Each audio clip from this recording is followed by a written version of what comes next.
తన ఆస్తులకు సంబంధించి విచారణకు ముందుకు రాకుండా తన రాజకీయ పదవిని అడ్డం పెట్టుకొని 10 సంవత్సరాలు నాని గారు అధికార దుర్వినియోగం చేశారు. వీటన్నిటిని దృష్టిలో పెట్టుకుంటే ఇప్పటికైనా సరే సిబిఐ లాంటి సంస్థలు మేము ఇస్తున్న ఫిర్యాదుల్ని స్వీకరించి నిష్పక్షపాతంగా రాజకీయాలకు అతీతంగా ఈ ఆర్థిక నేరాల మీద విచారణ చేసి మేము చూపిస్తున్న ఈ సాక్ష్యాధారాలన్నీ అధికారిక పత్రాలు కాబట్టి బ్యాంకు పేరు, బ్రాంచ్ వివరాలు, షెల్ కంపెనీల వివరాలు అన్నీ స్పష్టంగా చెబుతున్నాం కాబట్టి పూర్తి స్థాయి విచారణ చేయాలని, దానితో పాటు కూటమి ప్రభుత్వం అధికారంలోకి వచ్చి దాదాపు సంవత్సరం కావస్తుంది. మరి ఈ సంవత్సర కాలంలో 10 సంవత్సరాలు విజయవాడ ఎంపీగా పనిచేసిన నాని గారు 2-3 రకాల విన్యాసాలు చేశారు. ఎన్నికలకు ముందు తనకి 10 సంవత్సరాలు ఎంపీగా అవకాశం ఇచ్చిన పార్టీకి ద్రోహం చేసి వైఎస్ఆర్సీపీలో చేరాడు. ఆ తర్వాత ఓడిపోయిన తర్వాత, చిన్ని గారి చేతిలో చిత్తుగా ఓడిపోయిన తర్వాత రాజకీయాల నుంచి తప్పుకుంటున్నానని మరో విన్యాసం చేశారు. ఇప్పుడు మళ్ళీ గత కొద్ది రోజులుగా రాజకీయాల్లో లేనంటూనే ఒక రాజకీయ ఎజెండాతో, అంటే లిక్కర్ స్కాము విచారణ జరిగితే గతంలో 5 సంవత్సరాలు రాష్ట్రాన్ని పాలించి లిక్కర్ విధానం ద్వారా వేలాది కోట్ల రూపాయలు ఎవరైతే అక్రమంగా సంపాదించారో ఆ జగన్మోహన్ రెడ్డి బ్యాచ్కి నష్టం కలిగిద్దేమన్న ఉద్దేశంతో, వాళ్ళకి నష్టం కలగకూడదని, వాళ్ళకి కష్టం రాకూడదని కేసినేని నాని గారు వాళ్ళ తరపున లిక్కర్ స్కామ్తో ఎలాంటి సంబంధం లేని వ్యక్తుల మీద బుర్ర చల్లటం గత కొద్ది రోజులుగా చూస్తున్నాం. కాబట్టి కేసినేని నాని గారు, మీరు గత సంవత్సర కాలంలో విజయవాడ అభివృద్ధి గురించి ఎప్పుడన్నా మాట్లాడారా? వరదల సమయంలో విజయవాడ ప్రజలకి మీరు చేసిన సహాయం ఏంటి? విజయవాడ లోక్సభ పరిధిలో గత సంవత్సర కాలంలో ఎప్పుడైనా అభివృద్ధి కార్యక్రమాలకు సంబంధించి మీరు మాట్లాడారా? 10 సంవత్సరాల కాలంలో మీరు నియోజకవర్గంలో ఎన్నిసార్లు తిరిగారు? ఈ సంవత్సర కాలంలో లేదా 11 నెలల కాలంలో ప్రస్తుత పార్లమెంట్ సభ్యులు కేసినేని శివనాథ్ గారు ఎన్నిసార్లు తిరిగారు? బహిరంగ చర్చకు వస్తారా? 10 సంవత్సరాలు మీరు ఒక విఐపి లాగా ఢిల్లీ టు విజయవాడ తిరుగుతుంటే గత 11 నెలలుగా కేసినేని చిన్ని గారు తిరువూరు లాంటి వెనకబడిన ప్రాంతంలో ఏకొండూరు తండాల్లో తిరిగారు. మైలవరం లాంటి నియోజకవర్గంలో జీకొండూరు తండాల్లో తిరుగుతున్నారు. జగ్గైపేట, నందిగామ లాంటి నియోజకవర్గాల్లో వేలాది మంది యువతని సమీకరించి హైదరాబాద్లో ఉన్న ఎన్ఐఆర్డి ద్వారా ఉపాధి కల్పనకి శిక్షణ ఇప్పించి మొత్తం విజయవాడ లోక్సభ పరిధిలో లక్షలాది మందికి, యువతకి ఉపాధి కల్పించడానికి ఎన్ని ప్రయత్నాలు చేయాలో ఈరోజు చిన్ని గారు అవన్నీ చేస్తున్నారు. మరి మీరు 10 సంవత్సరాలు విజయవాడ లోక్సభ సభ్యులుగా ఉండి అభివృద్ధి కోసం ఎన్ని ప్రతిపాదనలు చేశారు? 10 నెలల్లో కేసినేని చిన్ని గారు విజయవాడ లోక్సభ నియోజకవర్గంలో 7 అసెంబ్లీ నియోజకవర్గాల్లో అభివృద్ధి కోసం ఎన్ని ప్రతిపాదనలు ముఖ్యమంత్రి గారికి కేంద్ర ప్రభుత్వం దృష్టికి తీసుకెళ్లారో మీరు బహిరంగ చర్చకు వస్తే మేము చూపిస్తాం. కాబట్టి ఒక సీనియర్ రాజకీయ నాయకుడిగా విజయవాడ లోక్సభ నియోజకవర్గ అభివృద్ధికి సలహాలు ఇవ్వండి. లేదు విజయవాడ లోక్సభ అభివృద్ధికి సంబంధించి ప్రస్తుతం ఉన్న ప్రజాప్రతినిధులు ఏదైనా తప్పు చేస్తే దాన్ని ప్రశ్నించండి. అలా కాకుండా కేవలం జగన్మోహన్ రెడ్డిని కాపాడే ఎజెండాతో లిక్కర్ స్కామ్ మీద విచారణని డైవర్ట్ చేసే ఉద్దేశంతో కేసినేని చిన్ని గారి మీద బురద చల్లాలని మీరు ప్రయత్నం చేస్తే, లేదా గుడ్డ కాల్చి మొహానేసే ప్రయత్నం మీరు చేస్తే అది మీకే నైతికంగా ఇబ్బంది అని ఈ సందర్భంగా చాలా మర్యాదగా తెలియజేస్తూ, దయచేసి భవిష్యత్తులో అసత్య ఆరోపణలతో కాకుండా అభివృద్ధి మీద చర్చ కోసం ముందుకు రండి.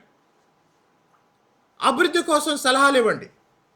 లేదు మా పరిపాలనలో అభివృద్ధిలో మీకెక్కడైనా లోపాలు తప్పులు కనిపిస్తే వాటి మీద మాట్లాడండి.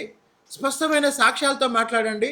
మీరు ఎప్పుడు ఎక్కడ బహిరంగ చర్చకు రమ్మన్నా మేము వస్తాం.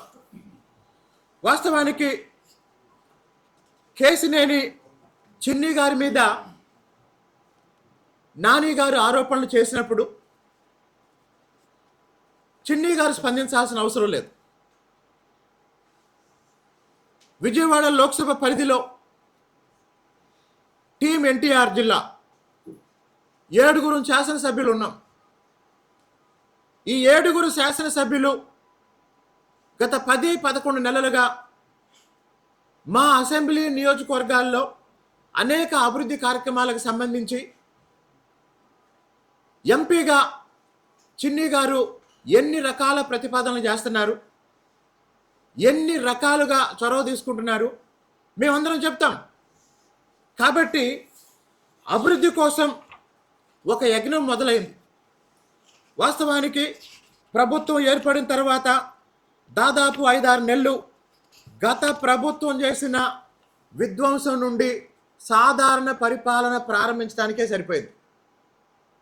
ఇప్పుడు 2025-26 బడ్జెట్ తర్వాత ప్రతి శాసనసభ నియోజకవర్గంలో ఒక ఇండస్ట్రియల్ పార్క్ ఏర్పాటు చేసే లక్ష్యంతో తిరువూరు లాంటి వెనకబడిన నియోజకవర్గానికి కూడా తరచుగా చిన్ని గారు వచ్చి అనేక అభివృద్ధి కార్యక్రమాలకు సంబంధించి అధికారులతోనూ మంత్రులతోనూ ముఖ్యమంత్రి గారితోనూ యువ నాయకుడు లోకేష్ గారితోనూ చర్చలు చేస్తున్నారు.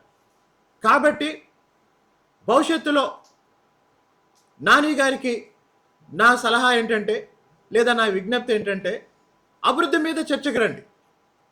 లేదు మీరు ఏమన్నా ఆరోపణలు చేస్తే స్పష్టమైన ఆధారాలతో చర్చకు రండి. అలా కాకుండా ఇప్పుడు చిన్ని గారు ఏమైనా మాట్లాడితే మీడియా ముందు మాట్లాడుతున్నారు, లేదు మా ఎమ్మెల్యేలు ఏమైనా మాట్లాడితే మీడియా ముందు మాట్లాడుతున్నారు. కానీ దురదృష్టం మాకన్నా పెద్దవాడైన నాని గారు ఏం మాట్లాడినా సోషల్ మీడియా ద్వారా మాట్లాడుతున్నారు. అంటే ప్రజల ముందుకు వచ్చి చిన్ని గారి మీద ఏదన్నా ఆరోపణ చేయాలి అంటే నైతిక బలం లేక ఆయన సోషల్ మీడియా మీద ఆధారపడి ఒక రకంగా చెప్పాలంటే ఆయన చీకట్లో ఉండి బాణం వేస్తున్నాడు.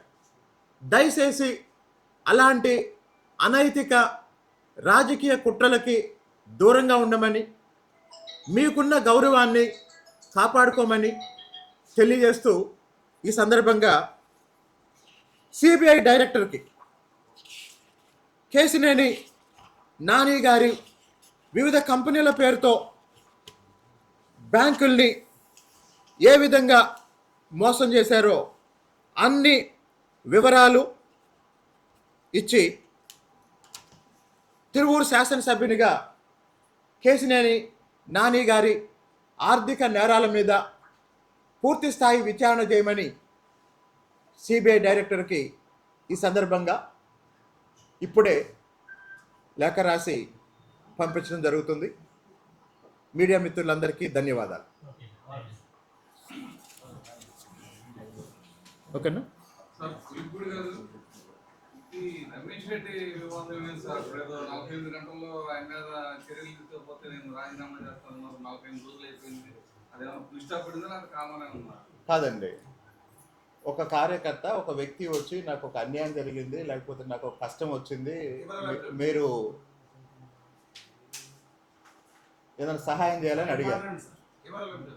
అడిగినప్పుడు ఎవరైనా ఒక వ్యక్తి వచ్చి నాకు అన్యాయం జరిగింది, మీరు న్యాయం చేయాలన్నప్పుడు నేను మీకు న్యాయం చేస్తాను అని చెప్తాం, కానీ నాకు సంబంధం లేదని చెప్పం కదా. ఆగండి, ఆ చెప్పే క్రమంలో అక్కడ జరిగిన అన్యాయాన్ని దృష్టిలో పెట్టుకొని ఒక మహిళ విషయం కాబట్టి సీరియస్గా స్పందించి, నేను అంతకు ముందు కూడా ఒక 5-6 నెలల క్రితం కూడా ఒక సందర్భంలో నేను ఏమన్నానంటే, బాధితులకి న్యాయం చేయలేనప్పుడు ఈ పదవులు ఎందుకు అన్నా. కాబట్టి ఆ సమస్య మీద, ఆ వ్యక్తి ఆవేదన మీద స్పందించి నేను ఆ రోజు అలా మాట్లాడటం జరిగింది. ఆ విషయం అయిపోయిందండి, పార్టీ పెద్దల దృష్టిలో పెట్టాము, పార్టీ పెద్దలు దాని మీద నిర్ణయం తీసుకున్నారు. Thank you very much. ఎప్పుడు లేదండి,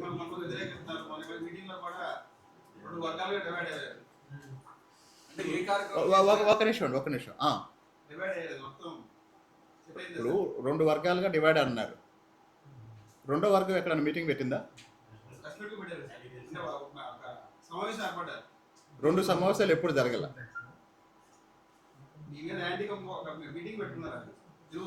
రెండో మీటింగ్ ఏమన్నా జరిగిందా? కాబట్టి ఒకళ్ళు మాట్లాడుతున్నప్పుడు రెండో వాళ్ళు ఎవరైనా మాట్లాడారా?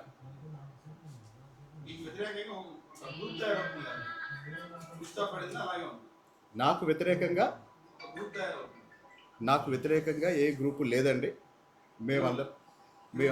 మేమందరం కూడా ఒకే టీమ్గా పనిచేస్తున్నాం. కాకపోతే కొన్ని సందర్భాల్లో కొన్ని విషయాల మీద నేను కాస్త గట్టిగా మాట్లాడినప్పుడు దానివల్ల ఇబ్బంది పడ్డవాళ్ళు ఆ విషయం పార్టీ పెద్దల దృష్టికి తీసుకొచ్చారు. అవన్నీ అయిపోయాయి. Thank you very much.